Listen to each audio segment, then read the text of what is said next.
On a tous dans notre entourage une, deux ou trois personnes qui malheureusement, tous les fins du mois, se retrouvent en galère d'argent. Il y a des personnes qui sont en galère d'argent, qui sont en déficit financier, mais ce n'est pas de leur plein gré, c'est tout simplement parce qu'ils n'ont pas assez de revenus. Et il y a une autre catégorie de personnes, et c'est de ces personnes que l'on va parler. Ce sont des personnes qui malheureusement n'ont pas d'éducation financière, donc ils ne savent pas comment utiliser et gérer leur argent. À la lumière du Coran et de la Sunna du prophète sallallahu alayhi wa sallam, on va parler de ce sujet et élucider cette thématique. Y a-t-il dans notre religion des conseils prophétiques qui vont nous permettre de bien gérer nos finances? Sans plus attendre, mes frères et sœurs, nous parlons de ce sujet. Yallah, hala bina. Bismillah walhamdulillah wa sallallahu wa sallim ala sayyidina Muhammad wa ala alihi wa sahbihi wa man wala summa ba'd. Les gens qui sont dans la difficulté financière sont en général de deux catégories. La première catégorie, ce sont ces personnes qui ont un salaire modeste. Leur salaire est moindre que les dépenses qu'ils ont besoin d'effectuer pour subvenir à leurs besoins à la fin du mois. Donc ces gens, malheureusement, ils se retrouvent à court d'argent et cela très vite dans le mois. Et c'est pour cela que notre noble religion nous a prescrit l'aumône légale. Celui qui a les moyens se doit de sortir donc cette aumône.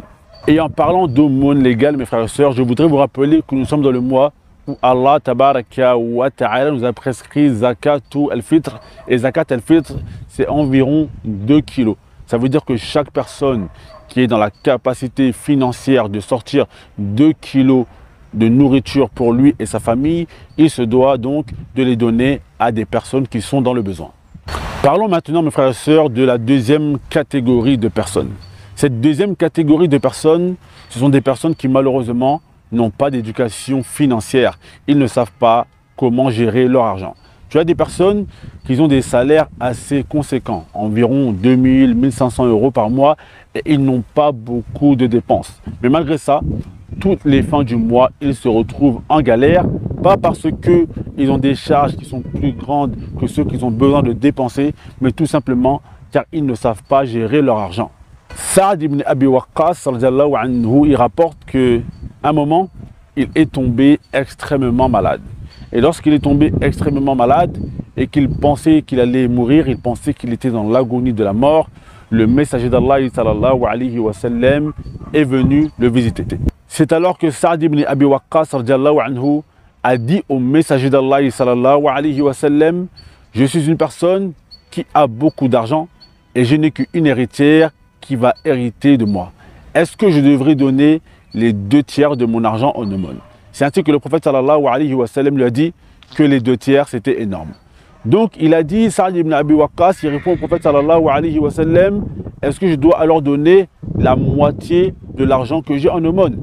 Et le prophète sallallahu alayhi wa sallam lui a dit que la moitié est énorme. Et donc il a voulu donner 1 tiers de sa fortune en aumône. Et le prophète sallallahu alayhi wa sallam lui a dit que même 1 tiers c'était énorme. Puis le prophète sallallahu alayhi wa sallam lui a fait des recommandations financières. Le messager d'Allah sallallahu alayhi wa sallam lui a dit que le fait de laisser ses héritiers, ses ayants droit avec de l'argent est préférable de les laisser pauvres et qu'ils aillent tendre la main aux gens. Puis le messager d'Allah sallallahu alayhi wa sallam lui a dit que chaque bouchée de nourriture qu'il mettra dans la bouche de sa famille lui sera comptée comme une aumône. Dans ce hadith, mes frères et sœurs, le messager d'Allah sallallahu alayhi wa sallam nous donne un cours d'éducation financière. Car dans ce hadith, mes frères et sœurs, le messager d'Allah sallallahu alayhi wa sallam nous explique l'importance de faire passer les priorités avant les choses qui sont superflues. Et la plupart des personnes, mes frères et sœurs, qui se retrouvent à court financièrement avant la fin du mois, c'est parce que souvent, elles font passer les choses subtiles et superflues avant les choses qui sont primordiales et obligatoires. Tu as des gens, par exemple, qui ont une tonne de vêtements chez eux, mais avant de payer leur loyer, ils veulent encore aller acheter des vêtements pour se faire beau. Et ça, mes frères et sœurs, la personne qui fait ce genre de choses, elle aura fait passer le superflu avant les choses qui sont prioritaires. Il y a d'autres personnes, par exemple, tous les mois, elles sont à découvert. Elles ont un découvert autorisé de 200 €. Donc, lorsque leur salaire arrive, il y a une partie qui va déjà dans le découvert, où tu as d'autres personnes qui vont acheter des produits de bien-être à des prix exorbitants, alors que leur salaire est malheureusement modeste.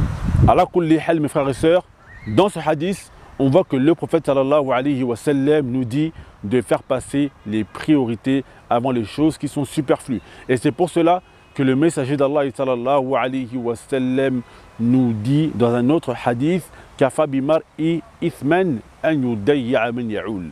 Il suffit à l'homme comme péché de délaisser ceux qui lui reviennent de droit.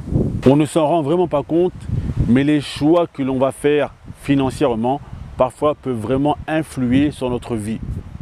Combien de personnes ont fini endettées, combien se sont entretuées, combien se sont suicidées, tout simplement à cause des mauvais choix financiers qu'ils ont fait dans leur vie. Et moi-même, mes frères et sœurs, à un moment de ma vie, j'ai fait la meilleure expérience, c'est-à-dire qu'il y a quelques années, financièrement, je n'avais pas la capacité, mais ce n'était pas parce que j'avais une mauvaise éducation financière, mais c'est tout simplement parce que je n'avais pas les moyens. Puis Allah Azza wa Jal m'a facilité, il m'a ouvert énormément de biens. J'ai commencé à faire du commerce et j'avais de l'argent qui rentrait. Et là, j'ai commencé à dilapider mes biens et de manière pas très intelligente. Et lorsque je n'avais plus rien, je me suis rendu compte qu'il fallait que je sois intelligent dans la manière dont j'utilise mon argent. Et c'est pour ça désormais que je fais extrêmement attention lorsque j'utilise mon argent. Surtout lorsque l'on a des enfants, il faut pouvoir parer à toute éventualité. C'est pour ça donc que je conseille, je recommande à mes frères et sœurs d'avoir une bonne éducation financière.